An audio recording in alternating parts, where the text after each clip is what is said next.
Odro, we shall me not from me, Madame Pata. Aish, make shaman in Mama. Hi, good morning. Wo bet to me a full like ya commenting a day, mayen. A face so, bet me a share other social media platforms. Make sure your YouTube, ne, your Facebook, no so, or she share ya, ube so. Now, as someone now what you way, there just so dear. As when and come and so will catch it. Abronye. DC. I nimness our Yabono regional chairman. I bet to be a man, and Archbishop Duncan Williams, such as say, and ye as sent Ketua cry. Now, ya papa dear, ye nimno crano, ye nimness or can a soft one. Pennyfua, ye chile won buo any ye pa. Na ye dear, Nisu no so dear, ye nimne said, what can so far, young couple ensa, and so ever one so ye pa. Na dear Chayania da sorry ya. Ya betse Abronye DC, and na chase, what can be chile ya papa, Archbishop Duncan Williams. Said, Duncan Williams. I'll cover any part now say a software bear 25. Ama one sikaya $25. Say one quiet uncle bompire and I say one tie NDC party no echi said ye by the next 3 terms no will be signed after 1 seat. Now a year abrakwa and I say Abronye DC other can't send be said. A software be mumiensa, and I abeyi na sutire, and I said, what the country say, young papa, Archbishop Duncan Williams, and a man, Sanko Foisi Casse, when he said you may edit, na me metia them, then Zembi said, their own says a hint to be PSA, not will be quite someone, not as a bibi cacrane woman, we are when ye be no. It is what Becca said, a software 25, one each person $25. As one from Quatai and this year chief for the next 3 terms a year dana or mommy and son or mobetim. It could be said, scan or more out of jealousy. And now what Babon Tia Chese, Oba Abeyi yen software exo. Yen share video no, NSEMON nibi. This opejan in Sase, no bomb pie casse. Tetem agenda be any team. No, no, be no say many persumacy. And yet I'm an enemy and Bakuba to Chroma. Me, you know, me, won't catch them. Say, tetem agenda no on back it off. Tetem agenda no. Adamuko meetings upon meetings. Moko meeting, I thought for bear me and son. And I have a catch them. Omo dia committee ni bi. Na me bisa e mo huwe, na jegeze omo se na jegeze de nka ho. Yeso opekasa. Papa no di anim se na jegeze pekasa. Me bisa omo ofie ha. Mo kwa ye we ba mo atofofo a mo kwa obi nyina, mo kwa plan term agenda no. Me de mo nyina din betu dwa. Omo manko bi so. Minim na jegeze se anko bi.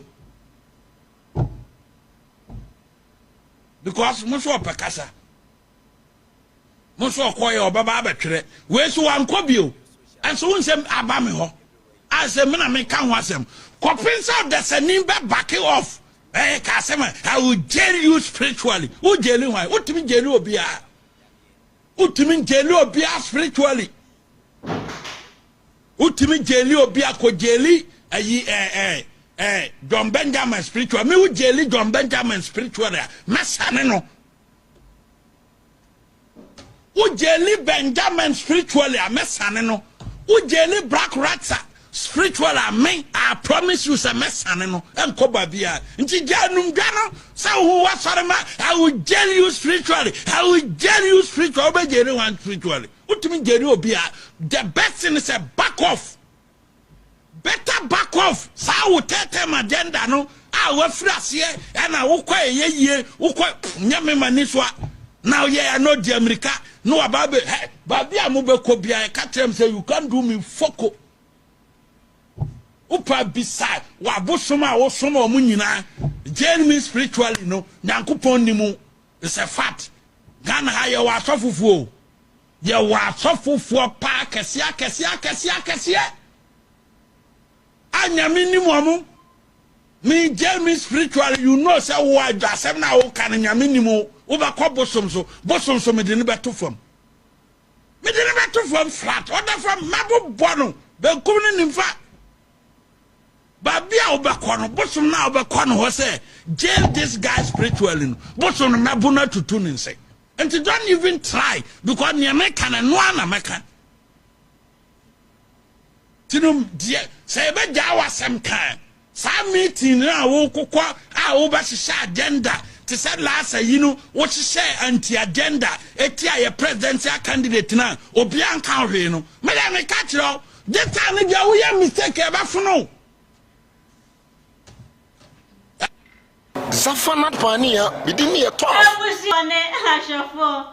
Yet, and someone, Abronye DC, Ekekadia. Not just when you know, Archbishop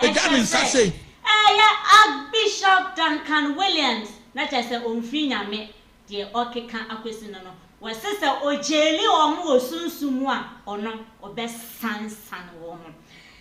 Yena, young papa, Duncan Williams, Archbishop, ye nimno, we are Safanan out there, Obia Atson and can't any new market, a rade. Edina kwe yeah and now a gusua oh yeah bebre atinin kenye so for atinin kano wono so wan ye kom wati ya no se ha Abronye DC wo classmate in wine betie break e wo ho tie break yes cancer na ya gia nyamema no wo we design wo bada ben a be yedede wo bada ben a wo be kasa president for crowd wo mu asema me na wo bada ben a wo ba be challenge onyame akoa who be you o kire say onya ne classmate into wa so na fofra enye ono Archbishop Duncan Williams eso ne santino wakasa na wamano 72 good hours ayenye na ye chen ni yasha say so 72 hours no what exactly will happen? Let's watch the video.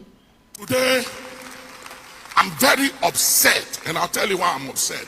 I'm upset of the foolishness of men. Foolishness.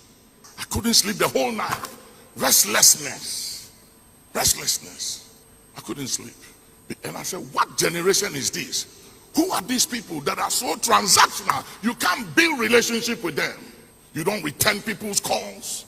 You make promises, you don't keep it. Who do you think you are? You are just a beginner. How long have you lived? How many battles have you fought? How many incurable diseases have you conquered? Have you conquered cancer before? That you are bluffing people who are survivors in life? Masanta kunda salan within 72 hours.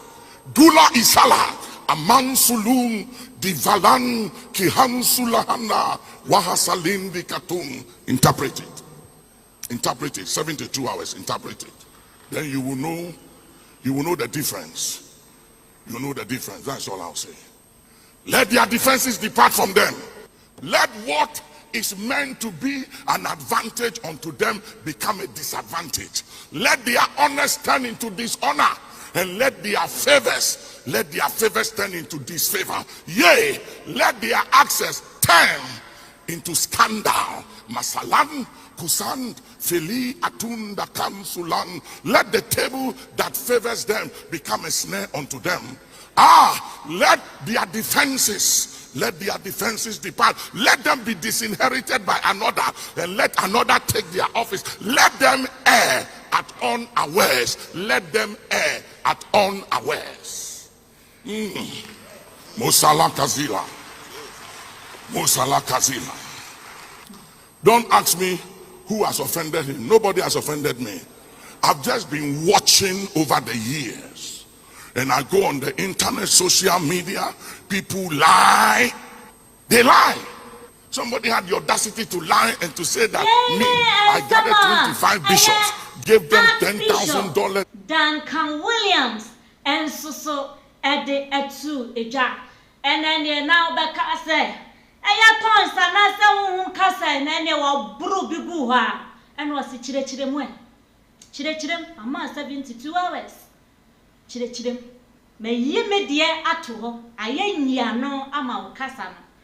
Entino, dear Waka, Mrs. Somaka, we are friend and challenger of the challenges.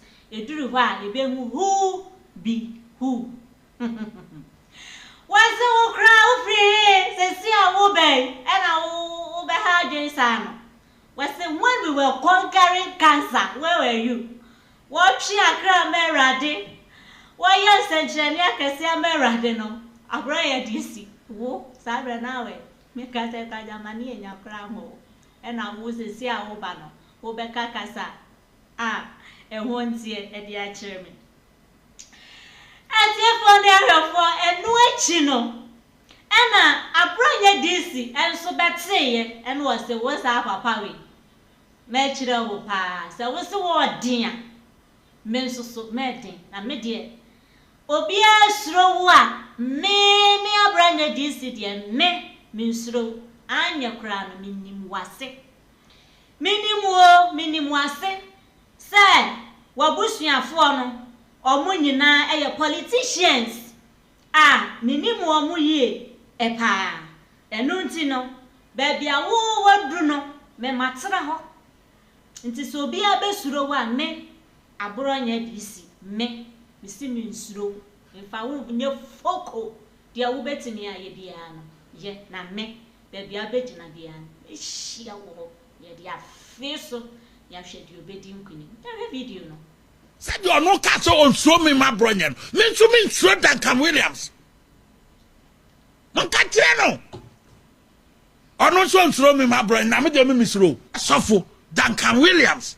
And in Nanado and the planning cathedral. No. Duncan Williams, papa.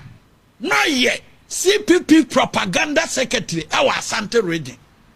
Duncan Williams, papa. Mummy Sam boy. Ne papa. A CPP propaganda secretary. I was CPP Kwame Nkrumah pencil.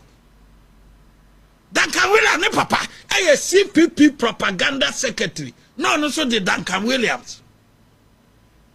Actually, no mu ye ni DC tete. Kwame Nkrumah DC ni bi. Ye ne dia Abronye DC and so at the ebatso hono say. Eja ye ni mu Yenim wabusuafo o papa no so de Duncan Williams na no politician minimu ye nti sa wo si wo nsuro me Abronye this ya me kra de me fa wonye hwe antiefo ni arafo Adekye3musem FPNTV official so ana o share no like comment na share efa emaye. Say after and I would we feed no ato ha. Abronye DC and the Archbishop Duncan Williams. Senior abatuja obia tomane ne yonko. Obia challenge ne yonko. Obia chira ne yonko se onimode. Obia chira ne yonko se owo ho. Obia chira ne yonko se owo tumi. Na at the end of 72 hours, you be moody. Etiemu, Kamichuku, Pania be out of a fast assembly one. The Bemoati. Mediana Patricia, Ushamia, from Madame Pat, Major Sododo, Macra.